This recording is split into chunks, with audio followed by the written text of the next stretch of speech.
Daniel still family ties. Annie could hardly wait to leave for Hills the next day. She didn't want to be rude and leave before Whitney and Fred woke up. She was up and dressed by 9 a.m. and it was 10 when Whitney and Fred appeared. She joined them in the kitchen for breakfast for a recap of the night before. And they both looked painfully hungover. Annie had had very little to drink and felt fine. "So what did you think of Bob?" Whitney asked hopefully as Fred read the paper. He didn't seem to care about the ill-fated blind date either way. That was Whitney's deal, not his. "He's a very interesting man," Annie said diplomatically, not wanting to hurt Whitney's feeling by saying what she really thought, that he was an egomaniac and a pompous ass and a crashing bore. "He told me all about his safari in Kenya over Christmas, the ranch in Montana, his boat, the house he's building in the Cayman Islands, and the one he just sold in St. Bart's. He has a lot to say, but only about himself." Whitney was getting the picture and looked cautiously at her friend. She realized that there was a lot Annie wasn't saying and she was being polite. Listening to their conversation, Fred got up and walked into the other room. It sounded like girl talk to him. "I will admit he's a little full of himself, but he's really a great guy. He gave his wife a fortune in the divorce." Annie wasn't sure that made him such a great guy, unless all you wanted was money and a divorce. If you wanted conversation and a real human being, he wouldn't be an option.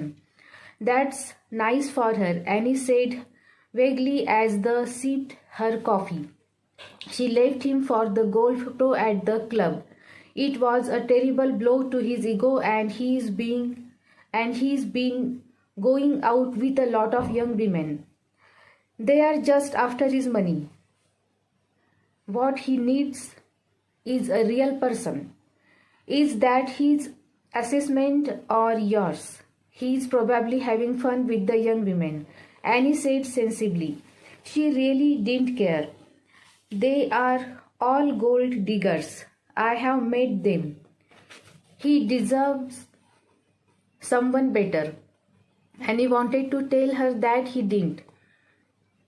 He deserved whatever he got, and wearing his wallet on his sleeve, he was going to find women who were after that.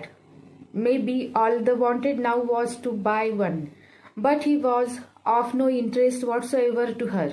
It was obvious from everything she didn't say. She had found him utterly revolting. "I'm sorry," Whitney said. She could tell what Annie had thought of him from the look on her face. "I guess he is not really your style. I just hoped he would be. He's the only single guy I know. Everyone out here is married, and Annie wouldn't have wanted any of them either. From what she had seen the night before, she had never seen a more unattractive group of men in her life, and their wives hadn't been much better. All they had talked about all night was money." "Did you tell him you are an architect?" Whitney asked her, and Annie laughed. "He never asked. He talked about all his houses and professions. I just let him talk. He wasn't interested in me, and I wasn't interested in him. It is awfully hard to fix people up. I think if it happens, it just has to fall on you. I have never had a blind date that worked," she said to Whitney with a forgiving look. She knew her intentions had been good, even if she was delusional about Bob. "Maybe you should try internet dating," Whitney said forlornly. She really wanted to help. She hated knowing that Annie was alone, especially now with the children gone. She knew how hard that was for her and was a void it had left. I am not looking for a date or a man or a husband. I am fine the way I am, Annie said.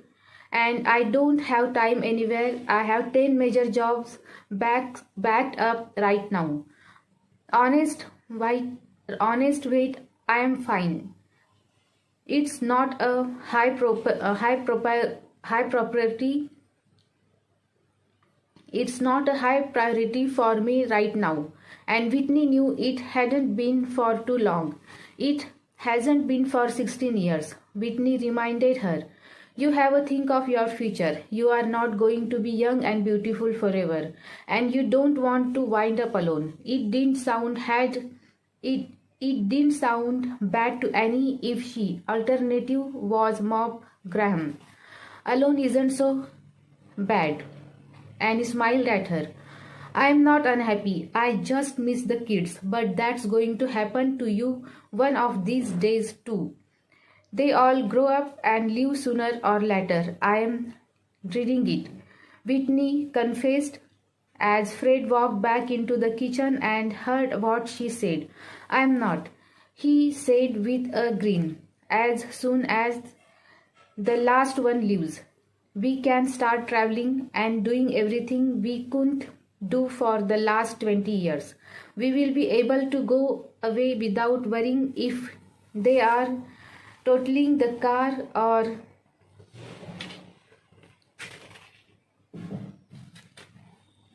getting alcohol poisoning, playing beer pong, or we'll burn down the house. I can't wait until we are done, he said happily.